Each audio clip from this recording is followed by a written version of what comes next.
वहीं भारत की जासूसी कर रहे 2 आईएसआई एजेंट को गिरफ्तार किया है। दिल्ली के सीलमपुर और उत्तर प्रदेश के वाराणसी से गिरफ्तारी की गई है। सीलमपुर से हारून, वाराणसी से तुफैल को पकड़ा गया है। तो लगातार पाकिस्तानी जासूसों के खिलाफ शिकंजा लगातार भारत की खुफिया एजेंसियां कसती हुई नजर आ रही है। अब भारत की जासूसी कर रहे 2 आईएसआई एजेंट को गिरफ्तार किया है। सीलमपुर से हारून, वाराणसी से तुफैल को गिरफ्तार किया गया है। तो भारत की जासूसी कर रहे 2 आईएसआई एजेंट को गिरफ्तार किया गया है। दिल्ली के सीलमपुर, उत्तर प्रदेश के वाराणसी से इन पाकिस्तानी जासूसों की गिरफ्तारी की गई है। और इससे पहले भी लगातार 10 से ज्यादा पाकिस्तानी जासूसों को गिरफ्तार किया गया था, पंजाब से, हरियाणा से, दिल्ली और अब उत्तर प्रदेश से। तो लगातार पाकिस्तानी जासूसों पर खुफिया एजेंसियां, पुलिस लगातार शिकंजा कसती हुई नजर आ रही है। और इसी क्रम के अंदर दिल्ली के सीलमपुर से हारून और उत्तर प्रदेश के वाराणसी से तुफैल को गिरफ्तार किया गया है। पाकिस्तानी जासूसों को लगातार गिरफ्तार किया जा रहा है, धरपकड़ की जा रही है। इसके अलावा हाईकोर्ट से पुलिस को रिमांड भी दी जा रही है। पुलिस लगातार गहनता से पकड़े गए जासूसों से पूछताछ भी लगातार की जा रही है। इलेक्ट्रॉनिक सामान जिनको जब्त किया था उनकी भी डेटा रिकवरी का काम लगातार किया जा रहा है। तो अब एक बड़ी कार्रवाई फिर से खुफिया एजेंसियों की।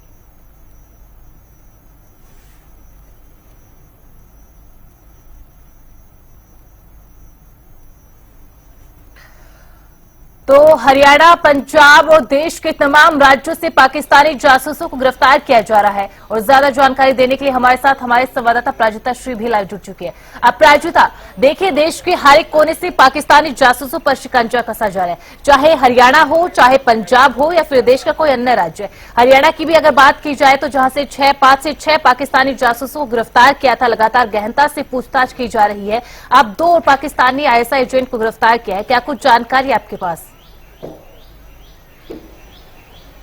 देखिए, बिल्कुल जिस तरीके से काफी सक्रिय नजर आ रही है, यानी किस तरीके से टेररिज्म को जड़ से समाप्त करना है, जिसके लिए आवश्यक हो जाता है कि जो खुफिया जासूस है पाकिस्तान के, आईएसआई के, उन्हें घर पकड़ा जाए। तो जिसके लिए बहुत बड़ी जिस तरीके से सफलता प्राप्त हुई है, एटीएस के द्वारा 2 आरोपी को गिरफ्तार किया गया और जो पूछताछ हो रही है, यानी सबसे पहले अगर बात की जाए सीलमपुर के, यानी दिल्ली के सीलमपुर के हारून की अगर बात करते हैं, तो उन्हें गिरफ्तार किया गया एटीएस के द्वारा। और जो पूछताछ की गई है, उस पूछताछ में अब तक ये मालूम पड़ा है कि उसके जो रिश्तेदार हैं वो पाकिस्तान में रहते हैं।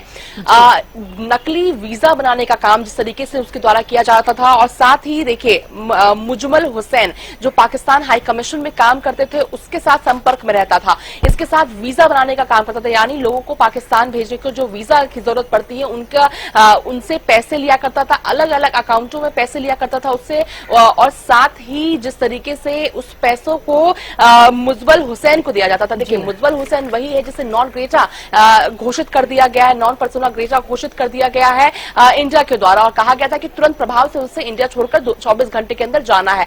उसके साथ संपर्क में रहता था। उसके द्वारा कहा गया है कि जब पाकिस्तान उसका आना जाना रहता था, जिस तरीके से रिश्तेदार है पाकिस्तान में, तो जिसके बाद वो संपर्क में मुजमल हुसैन के आया और ये तमाम जो चीजें उसके द्वारा की जाती थी। इसके साथ साथ उसके पास 2 मोबाइल भी बरामद किए गए हैं, कुछ नकद भी बरामद किया गया है। और साथ ही ये जानकारी प्राप्त हुई है कि जो पैसे वो वीजा के आड़ में लिया करता था, वो पैसे वो मुजमल हुसैन को दिया करता था।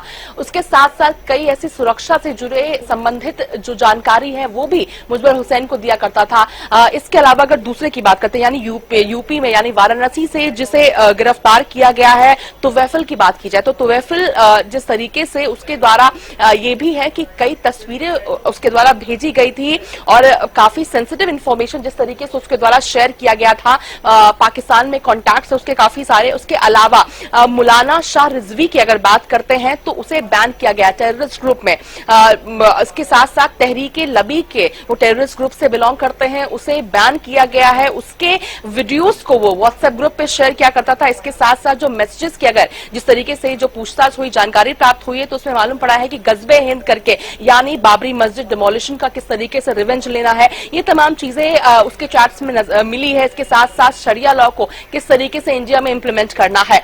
ये तमाम चीजें उसके द्वारा अभी तक जो जानकारी प्राप्त हुई है कि ये तमाम जानकारी जिस तरीके से एटीएस को प्राप्त हुई है, पूछताछ में उसने बताया है। इसके साथ साथ जो तस्वीरें उसके द्वारा शेयर की गई है, यानी राजघाट की, नमो घाट की, ज्ञानवापी की, रेलवे स्टेशन की, रेड फोर्ट की, इन सभी तस्वीरों को उसने पाकिस्तान में शेयर किया है। तो जिस तरीके से लगातार हालांकि पूछताछ अभी जारी है और आगे क्या कुछ निकलकर सामने आता है, मगर जिस तरीके से एफआईआर दर्ज किया जा चुका है और काफी ज्यादा जिस तरीके से पूछताछ एटीएस के द्वारा की जा रही है और लगातार ये जो ऑपरेशन है, सर्च ऑपरेशन है कि कोई भी जो आईएसआई एजेंट है या फिर जो कांटेक्ट में है, इन सभी से पूछताछ की जा रही है और कोशिश किया जा रहा है कि जड़ से इन लोगों को खत्म किया जाए। जी बिल्कुल अपराजिता, और नेटवर्क कितना बड़ा है इसका खुलासा धीरे धीरे हो रहा है जैसे जैसे पाकिस्तान के जासूस पकड़े जा रहे हैं।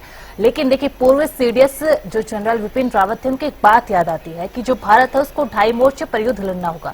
2 मोर्चे तो भारत को पता है कि हमारे दुश्मन कौन है, पाकिस्तान है, जिसको जानता है भारत। एलओसी पर लगातार चीजें भी, कार्रवाई भी, मुंह तोड़ जवाब भी दिया जाता रहा। एक मोर्चा चीन के साथ है, लेकिन जो आधे मोर्चे का युद्ध है वो भारत के अंदर बैठे उन गद्दारों से लड़ना होगा जिनको हम जानते नहीं है, पहचानते नहीं है, लेकिन वो दुश्मन देश की मदद कर रहे हैं। और इसी तरीके का शिकंजा इस आधे मोर्चे का युद्ध अब खुफिया एजेंसियां लगातार लड़ रही है, एटीएस लगातार लड़ रही है, पुलिस ऑफिसर्स लगातार लड़ रहे हैं। लेकिन ये भी है कि जितने भी लोग अभी तक पकड़े गए हैं, जितने भी अधिकारियों को जो पाकिस्तानी एम्बेसी के अंदर थे, जिनको पर्सोना नॉन ग्राटा किया गया है, जिनको बैन किया गया है, और जिन टेररिस्ट ग्रुप के साथ इनके लिंक थे, ये नेटवर्क कितना बड़ा हो सकता है, कितने स्टेट्स के अंदर ये फैला हो सकता है और अभी कितनी और गिरफ्तारियां देखने को मिल सकती है। देखिए, बिल्कुल गिरफ्तारियां देखने को मिल सकती है क्योंकि कोशिश की जा रही है कि एक भी व्यक्ति को ना छोड़ा जाए। क्योंकि देखिए, बिल्कुल जितना खतरा हमें आउटर जो टेररिज्म होती है, जो टेररिस्ट आते हैं, उनसे जितना खतरा होता है, उससे ज्यादा खतरा कहीं ना कहीं इंटरनली हमें होती है। यानी अगर खुद हमारे देश के कोई गद्दार होते हैं तो उनसे हमें ज्यादा खतरा होती है। जिस तरीके से तस्वीरें साझा की जा रही है, चाहे रेलवे स्टेशन की हो जाए, ज्ञानव्यापी की अगर बात कर ले, तो जिस तरीके से वो ज्यादा खतरा कहीं ना कहीं होता है। यानी हमारे खुद के चेहरे में, यानी भारत के हैं वो, हमारे लोग हैं, इसके नकाब के पीछे छिपे रहते हैं, तो उन्हें ढूंढना बहुत जरूरी हो जाता है। लगातार देखिए कार्य जारी है और ये भी देखिए, ये भी एहतियातन बढ़ता जा रहा है कि कोई मासूम ना पकड़ा जाए, इसलिए पूछताछ की जाती है, तमाम चीजें एहतियातन भी बढ़ता जाता है। मगर बिल्कुल आने वाले दिनों में इस तरह की चीजें बिल्कुल देखने को मिल सकती है और भी गिरफ्तारी देखने को मिल सकती है और कोशिश किया जा रहा है कि किसी तरीके से, यानी देश के कोई भी कोने में इस तरह के कोई व्यक्ति छिपे ना हो और बचे ना। जी बिल्कुल अपराजिता, और ऐसे लोगों को पकड़ना, ऐसे जासूसों को पकड़ना बेहद जरूरी है क्योंकि ये इंटरनल सुरक्षा के लिए भी खतरा है। साथ ही साथ जो हमारे जवान इस वक्त एलओसी पर खड़े हैं, जो हमारे सुरक्षा में खड़े हैं, उनके लिए भी खतरा है क्योंकि पर्सनल जानकारियां साझा लगातार की जा रही है। बहुत बहुत शुक्रिया अपराजिता तमाम जानकारी के लिए। तो लगातार खुफिया एजेंसियों का शिकंजा पाकिस्तानी जासूसों पर कसता हुआ नजर आ रहा है। इसी कड़ी में तो पाकिस्तानी जासूसों को गिरफ्तार किया है दिल्ली के सीलमपुर से। उत्तर प्रदेश के वाराणसी से 2 आईएसआई एजेंट को गिरफ्तार किया गया है, जिनसे अब पूछताछ की जाएगी, कोर्ट में भी पेश किया जाएगा।